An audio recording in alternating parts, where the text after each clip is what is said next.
Cartoonlicious!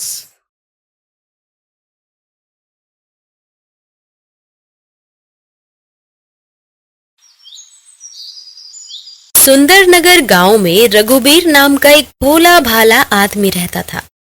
Raghubir के परिवार में उसके साथ साथ उसकी पत्नी ममता, बेटी सीमा और बेटा सुधीर रहता था। रघुबीर की गांव में एक छोटी सी दुकान थी जिसमें जूते बेचकर वो अपनी रोजी रोटी चलाता था। लेकिन गांव में भी अब फैंसी जूते चप्पल आ जाने से लोग अब उसके हाथ के बने हुए जूते को खास पसंद नहीं करते थे, जिससे उसकी बिक्री अब काफी कम हो गई थी। धीरे धीरे रघुबीर बूढ़ा होता गया। अब उसने बिस्तर पकड़ लिया। उसके बाद उसके बेटे सुधीर ने उसकी दुकान संभालना शुरू किया, लेकिन काम न होने से कमाई नहीं थी। सुनिए जी, घर में अन्न का दाना तक नहीं है, खाने के लिए भी कुछ नहीं बचा। न जाने अब घर कैसे चलेगा। ममता, लाला की दुकान से कुछ राशन उधार लिया। सुबह गई थी उस लाला की दुकान पर, लेकिन उसने उधार देने से मना कर दिया। कहता है पहले पिछला बकाया चुकाओ, उसके बाद ही राशन दूंगा। आजकल दुकान पर भी मंदा धंधा है। सब मशीन से बनाए हुए जूते बाजार से ले आते हैं। हमारे हाथों के बने जूते तो कोई खरीदना ही नहीं चाहता है। अगर गांव में कोई कमाई नहीं हुई तो भैया हम सब शहर चले जाएंगे। सुना है शहर में कमाई अच्छी है।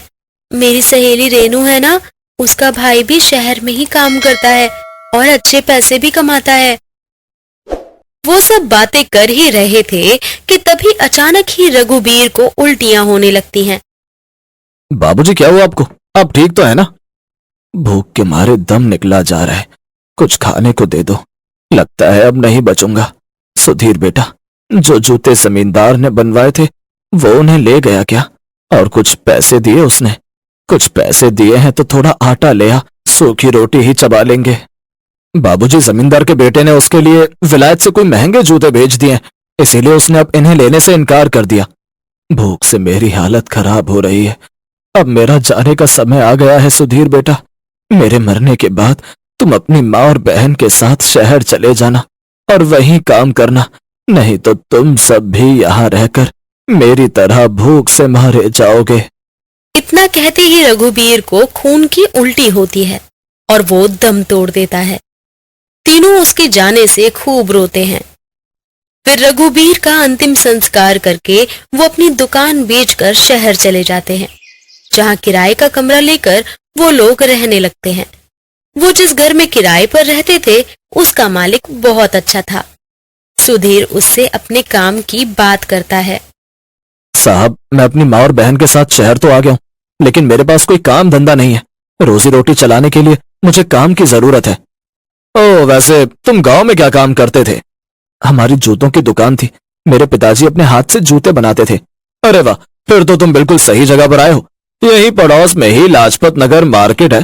तुम वहां पर पटरी मार्केट में जूते बेचकर कमाई कर सकते हो, और अगर तुम्हें मदद के लिए कुछ पैसे चाहिए तो मैं तुम्हें उधार दे दूंगा। आपका बहुत बहुत शुक्रिया साहब। सुधीर पहले मार्केट जाता है और जूतों की दुकान पर नजर रखता है, जहां वो ग्राहकों के टेस्ट और डिमांड को पहचान जाता है। फिर बाजार में जाकर सामान खरीदकर लोगों की पसंद के हिसाब से तरह तरह के जूते बनाकर तैयार कर लेता है। और फिर 2 दिन बाद ही वो लाजपत नगर मार्केट में पटरी पर जूते बनाकर बेचने लगता है। जूते ले लो जूते, जूते ले लो जूते। वो लगातार ग्राहकों को बुलाए जा रहा था, लेकिन सब उसे इग्नोर करके जाए जा रहे थे। उसके सामने ही एक बड़ी कंपनी के जूते का शोरूम था, जहां लोगों की भीड़ लगातार जाए जा रही थी।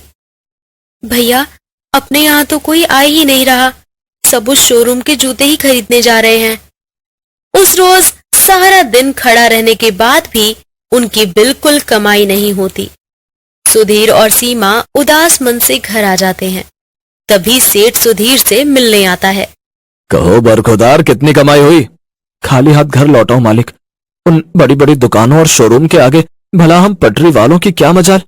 ऐसा नहीं है सुधीर, शहर में वही बिकता है जो दिखता है। मतलब कुछ ऐसा करो कि तुम लोगों को अपनी ओर आकर्षित कर सको।